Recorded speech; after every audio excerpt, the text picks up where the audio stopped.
Welcome to Sunset News on Friday, the 20th of January. In this half hour, we'll bring you the latest news stories from the community, international news stories, economic indicators, tomorrow's weather, and sport. I am Ashwin Berry. In the news tonight, controversial businessman Shapwa Kanyama has emerged the owner of Amnex Trading, the company that won 3 lucrative medical supply tenders from the Ministry of Health, including one valued at 416.7 million Namibian dollars, a staggering 265.8 million more than the highest next bidder. For years, Kanyama has been fighting allegations of corruption related to his company's medical supplies sold to the ministry. Last July, he filed a lawsuit against a nurse, Matilda Kadikwa, after she alleged in a widely circulated audio clip that Kanyama, who had just had a lavish wedding 2 months earlier, was committing financial crimes and unlawfully pocketing government money while public health facilities lacked basic supplies due to a lack of funds. Through his lawyer Sisa Kamanje, Kanyama said Kadikwa's comments were defamatory, wrongful, and infringed on his name, dignity, fame, credit, and reputation. In June last year, Kanyama was quoted in Confidential rebuffing similar allegations, saying he has other income streams from various businesses, including construction. During yesterday's City Council elections, Affirmative Repositioning's Ilse Keister withdrew her nomination for the position of Windhoek Mayor, followed by Landless People's Movement's Evan Skraver, Clemencia Hanesis and Popular Democratic Movement, and Job Amopanda. Nudo's Joseph Oapingene was then elected as Windhoek's new mayor. He was originally nominated by SWAPO's Francina Kahungu and seconded by Sam Nujoma, also a SWAPO councillor. The politician will be at the helm of the council as its chairperson for the next 11 months. Of the 26 floodwater monitoring stations in the Kuvalai area between Otap and Ohangwena, only 9 are still working. The rest were all damaged by vandals. This was confirmed by Jona Musheko from the Ministry of Agriculture, Water and Forestry. Now, this follows after Namibian Minister Carl Schlatvein announced on social media last week that Namibia's sophisticated flood monitoring system, which has been installed in all non-permanent rivers, including those that bring the Efunja to Namibia, has reportedly been damaged by both thieves and vandals. And in the last of our top stories, Bernard de Swartboy, leader of the Landless People's Movement, has this morning opened its 2-day LPM Top 5 Parliamentary Wing in Daba at Drombos. Jemima Bekus was there. Who are often 60 to 70% in certain areas unemployed or underemployed. And therefore the state would say we are delivering a water and electricity service. That's true. But is it an affordable water and electricity service such that it helps communities to enhance livelihoods at local level, which is where the population resides? And our argument would be, indeed, the state's capacity to deliver affordable and effective livelihood transformative services, public goods, is not present, and that the state has actually in Namibia collapsed at the local level. If you sit with Riabo, 157 million debt, you look at that debt and you say, what wealth generated in Riabo can repay that level of debt? Then you escalate and say, is this country perhaps to some extent not beginning to sense a failed state when a Ministry of Trade and Industry that must lead industrialization for 2-3 years has an annual budget of 174 million? So if we want to be naughty, if Riabo debt has to be repaid, they must speak to Lucia Ikumbu to say, here was your budget, that was my last stop after down. And then Ministry of Trade would sit with a zero balance. Can the president live with a ministry that sits with a zero balance? Can the head of state live with a ministry that owes more than what it can bring? Say, if the Ministry of Defense owes 25 billion to a contractor, and its budget, its ability to raise money is at 6 billion per year, out of which 2 billion must go for feeding. Can the president live with that? He can't, because he will be looking at the minister every day. But therefore, has local authority governance, because of Perhaps the fact that they are local become obscured, such that presidents and prime ministers are not fundamentally bothered by the collapse of local authorities, where the indebtedness of local authorities exceeds 3-4 times the ability of those communities to repay the debt. Keetmanshoop, community owes 200 million. But go to Keetmanshoop, would you be able to see there is 200 million likely to circulate in Keetmanshoop? These are real contradictions that you must look at. And therefore we are as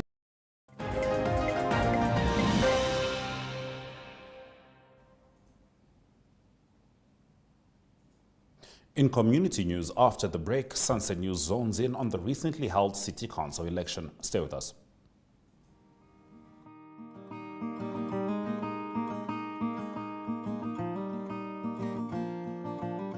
AgriMonitor is jou weeklikse landboukundige program wat jou die jongste nuus in die landbouverwante bedryf en onderwerpe wat daaraan gekoppel is, bring. Vir enige advertensie of nuusverwante navraag, kontak agrimonitor@synergy.com.na.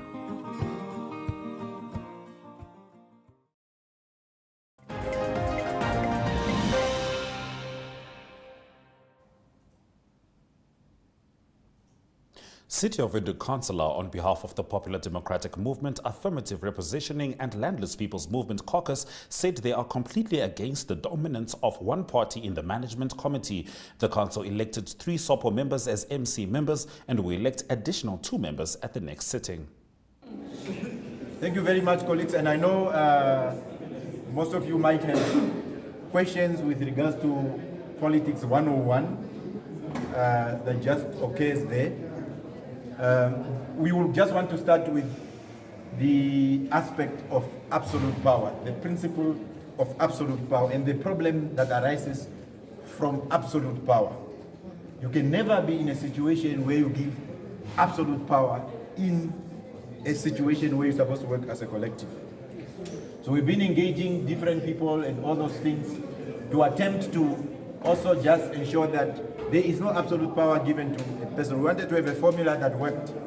When we had the vote of no confidence, what were we doing in the vote of no confidence? We were saying no to an MC that had 4 councillors from the same party. He has that experience, he will speak to him. He was alone against 4. We brought a vote of no confidence to deal with that problem of absolute power. For the first time, you now had a management committee that did not have absolute control. So in the process of engaging, some sat and telling us that no, they are going to take whatever it is that SWAPO give them because they have cash to pay. So we are saying no, it's a very dangerous thing to do. When you start engaging in a situation where, in fact, what has actually happened over the past, we allow the media and ordinary people, property developers to shape conversation about the city.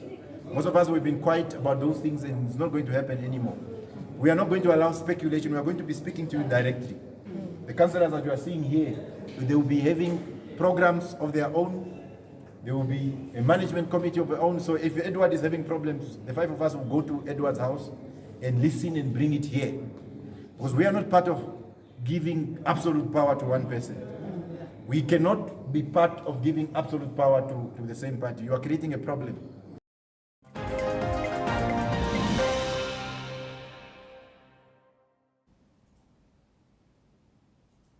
Now, the Africa Millimeter Telescope project has just received funding. More on this development in our story of the day after the break. Take a load off and tune into another episode of Brave Namibia as we take a look at both ordinary and extraordinary Namibians. Brave Namibia is broadcasted on NTV Saturdays at 6:30 p.m. and Oneuptwo.com, as well as broadcasted on the following Facebook platforms on Wednesday at 5:30 p.m. Republican, Allgemeine Zeitung, Namibian Sun, and all Namibia Media Holdings pages. For more information, contact the Brave team at brave@synergy.com.na. Brave Namibia, for the ordinary and extraordinary Namibians.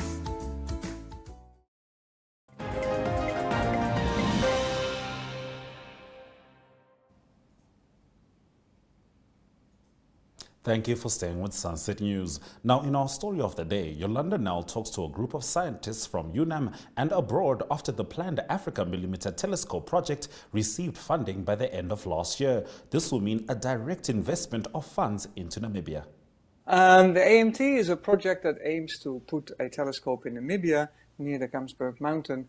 A telescope that is the size of, let's say, 15 meter size dish, sensitive for radio waves coming from the universe at wavelengths of millimeters.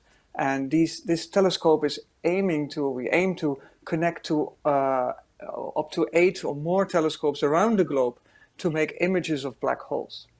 So this is the essential thing that we want to do in Namibia. Professor Bacchus, why was Namibia specifically chosen as the best destination? Well, for the Event Horizon Telescope, you know that distributed telescopes around the globe are needed to build up a virtual telescope as large as the Earth. And there's a big gap in this network, and this is right over Africa, and particularly in the southern African region. And Namibia is blessed with very good conditions for doing astronomy from here, and this is how it came up. Mr. Frans, as a Namibian, how does it feel to be part of this international team? I'm definitely excited to be part of this major international project. It offers me the platform to advance my studies, offers me the platform to gain new skills, new knowledge, and definitely build on my development as a young astronomer. And you are also...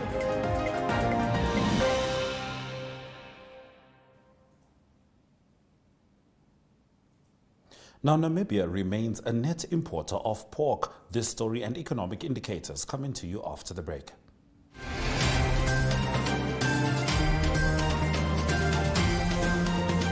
Oneuptwo brings community news in the Orongo region. For news-related or advertising queries, contact Orongo Talk at synergy.com.na. Orongo Talk, our community, your news.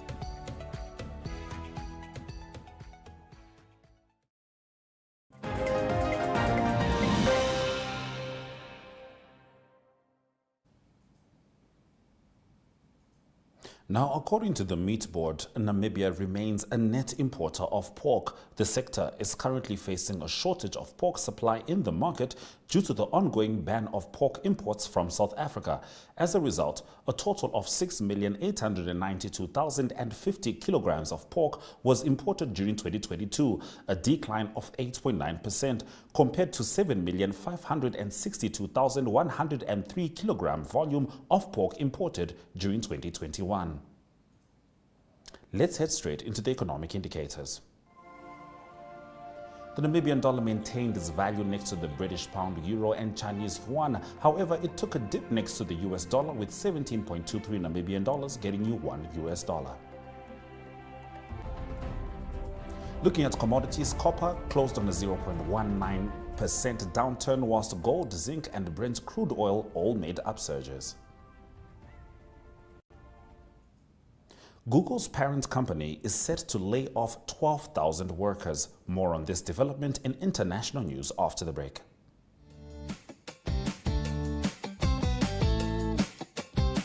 The My.NA Cars Show provides viewers with the best in-class cars content, engaging interviews, as well as a showcase of the latest cars-related news, products, and services.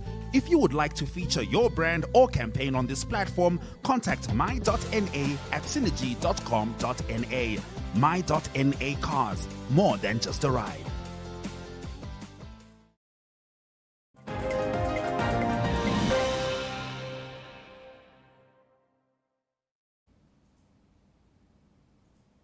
Now, according to Reuters, Google's parent Alphabet Inc. said on Friday it is cutting about 12,000 jobs, or 6% of its workforce, as the technology sector reels from layoffs and companies stake their futures on artificial intelligence AI. Alphabet's shares rose almost 4% in pre-market trading. The cuts come at a delicate moment for the U.S. company, which has long been the leader of key areas of AI research. Alphabet now faces a challenge from Microsoft Corp in a branch of tech that can, for instance, create virtually any content a user can think up and type in a text box. Microsoft this week said recession worries were forcing it to shed 10,000 jobs, less than 5% of its workforce, and would focus on imbuing its products with more AI going forward, a point Alphabet CEO Sundar Pichai echoed in a staff memo.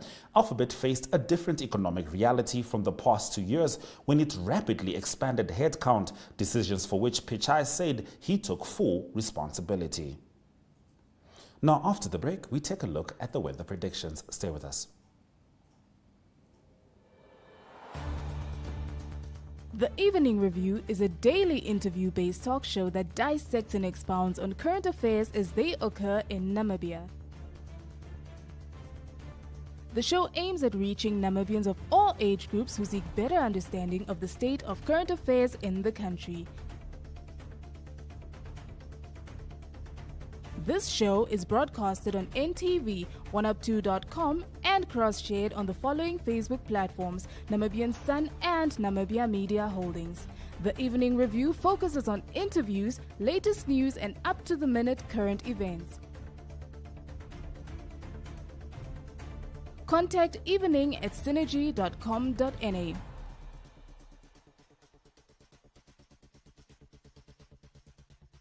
Evening Review, unpacking today's pertinent issues.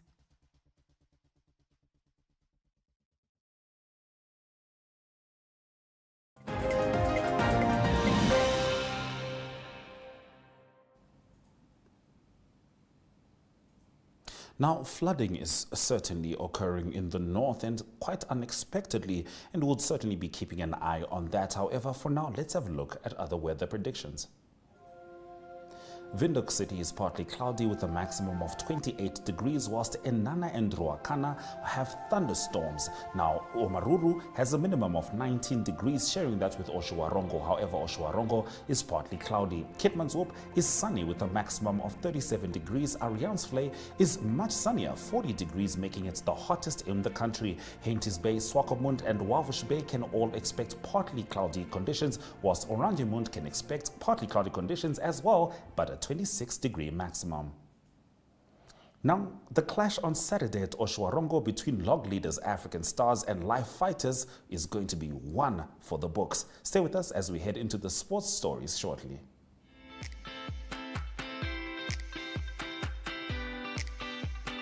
We are back again with another episode of your favorite show, Scholars, Varsity and the Youth Generation through Zone, Varsity and School News.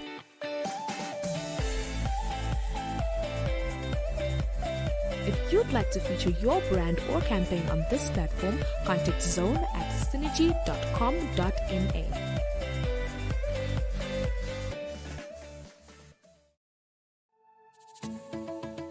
Kom kuier gerus elke Vrydag aan saam met Arjougaard, waar hy vooruitskouing doen van wat op die sportvelde reg oor die wêreld gaan plaasvind. Daar word op die naweek se top internasionale sportgeleenthede gefokus en plaaslike sport in Namibië asook Suid-Afrika word in oënskou geneem. Die kenners praat saam en huidige asook oud spelers gee hul mening en ons hoor grootlik sommer uit die spreekwoordelike perd se bek. Niemand weet met sekerheid wat die naweek op die sportveld gaan gebeur nie, maar iemand weet wel watter faktore die uitslae kan beïnvloed. Ons praat met daardie iemand wat weet, en soms word geheim ook uitgelaat. Vrydaande is ons in die tonnel gereed om uit te draf. Dit is jou Vrydag afspraak wat jou ingelig gaan hou alvordat die spelers uit die tonnel opdraf. Sport is ons passie. Sien jou in die tonnel.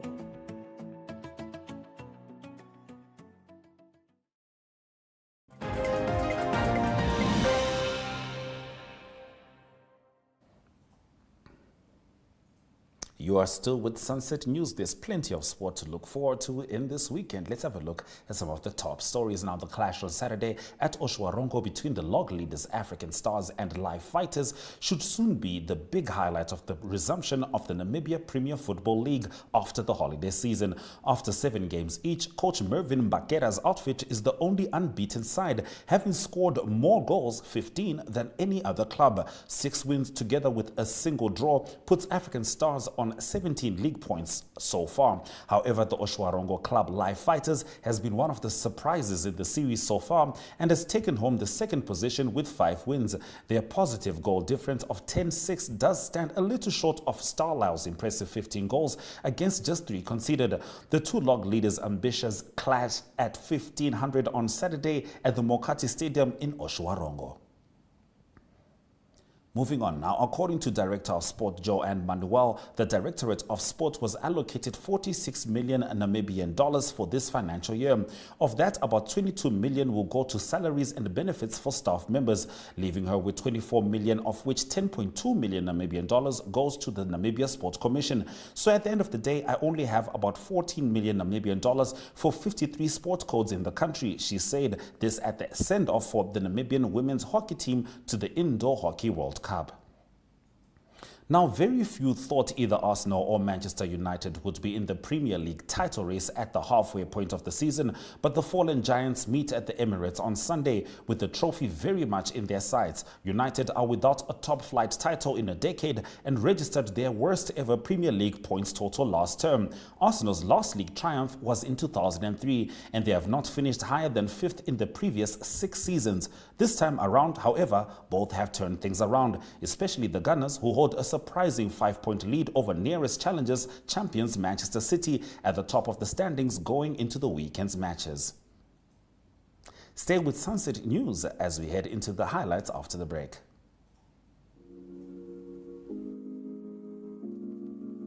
Chill Sessions is an entertainment show that brings you the latest hit, fashion, and entertainment news. If you would like to feature your brand or campaign on this platform, contact chill@synergy.com.na. Chill Sessions, bringing art and entertainment to the people.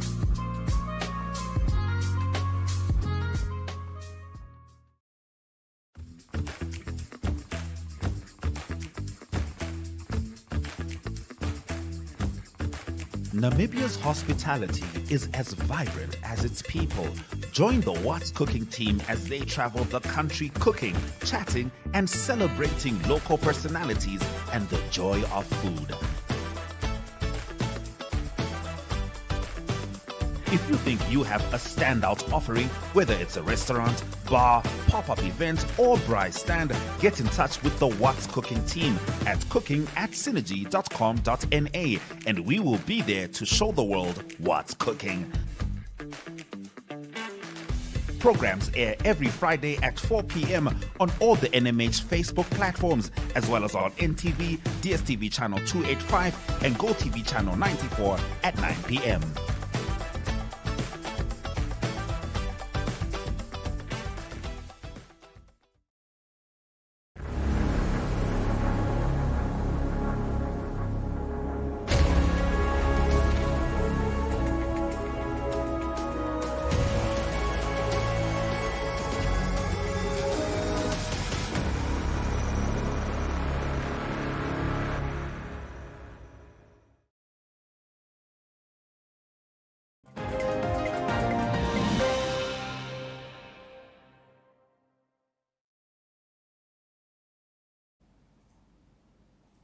Let's head into the highlights from this evening's broadcast. Controversial businessman Shapwa Kanyama has emerged the owner of Amnix Trading, the company that won 3 lucrative medical supply tenders from the Ministry of Health, including one valued at 416.7 million, a staggering 265.8 million more than the next highest bidder. Namibia remains a net importer of pork, according to the Meat Board. The sector is currently facing a shortage of pork supply in the market due to ongoing bans of pork imports from South Africa. And the clash on Saturday at Oshwarongo between log leaders African Stars and Live Fighters should soon be the big highlight of the resumption of the Namibia Premier Football League after the holiday season. And with that, we have come to the end of the broadcast. Make sure you join Sunset News on Facebook on all the NMH platforms on weekdays, as well as on our website, Oneuptwo.com. Sunset News screens on Dstv 285, Gotv 94 every weekday from 7:30 to 8 p.m. I am Ashwin Berry. This has been Sunset News. Don't end your day without us.